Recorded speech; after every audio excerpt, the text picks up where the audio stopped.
Water is, perhaps, the most critical component of our lives and livelihoods, yet it is often the one we take most for granted. It has been said that water links us to our neighbors in a manner that is more complex than any other.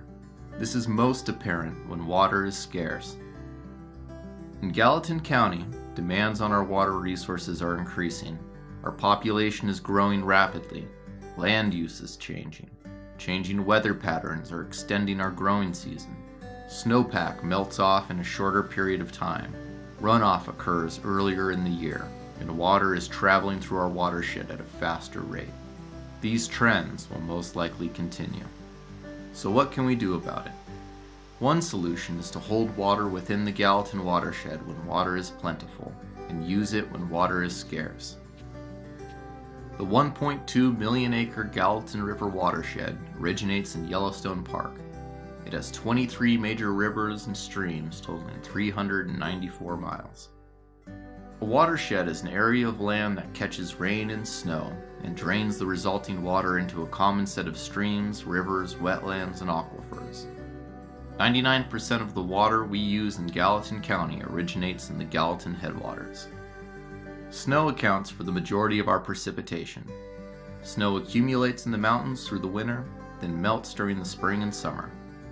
Some of this water soaks directly into the ground, and some runs off, forming streams and rivers. The water that runs off is called surface water. The water that is absorbed is called groundwater. When conditions permit, the stored groundwater forms an aquifer. An aquifer is an area where the soil and rock is saturated with water. The term water table is used to describe the upper surface of this underground saturated layer. Surface water and groundwater are tightly connected. Surface water flows into the ground, recharging aquifers, and groundwater flows to the surface, recharging rivers and streams. This means that when too much water is pumped from the ground, it takes away from the surface water, and if too much water is taken from surface waters, the water table can drop. Water is constantly moving through the watershed. Groundwater moves very slowly, creating a reliable source of water for wells, rivers, streams, and wetlands.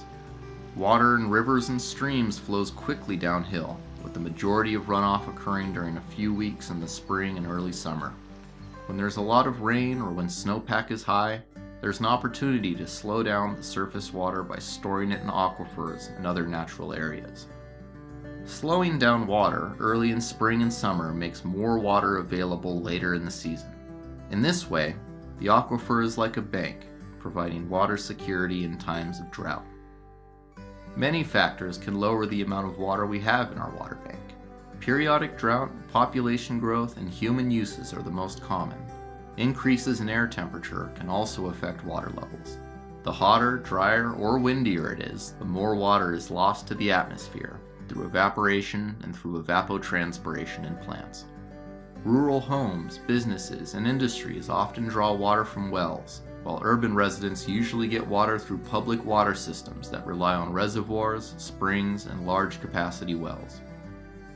In the Gallatin watershed, a large volume of water is diverted from streams and rivers through approximately 2,000 miles of canals or ditches for agricultural use.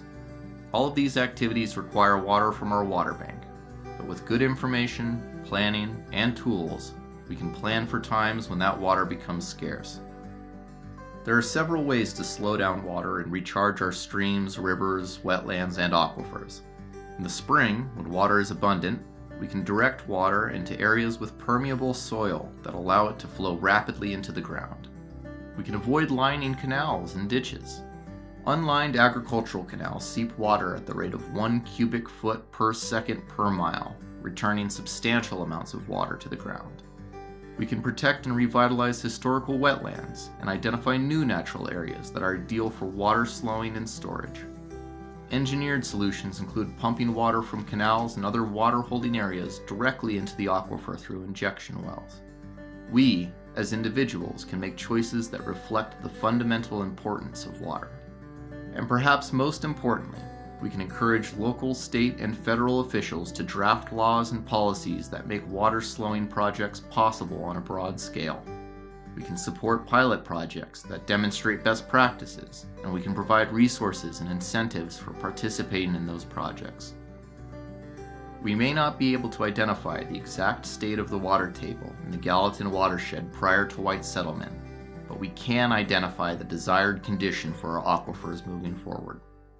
And we can institute policies and implement plans to maintain the necessary levels that our aquifers, streams, and rivers need in order to remain healthy. Historically, the Gallatin watershed has stored vast amounts of water and provided a reliable foundation for our water resources during times of drought. With a little thought, care, and planning, we can protect those resources and maintain the delicate balance that supports our work, our play, and our very existence in the Gallatin watershed.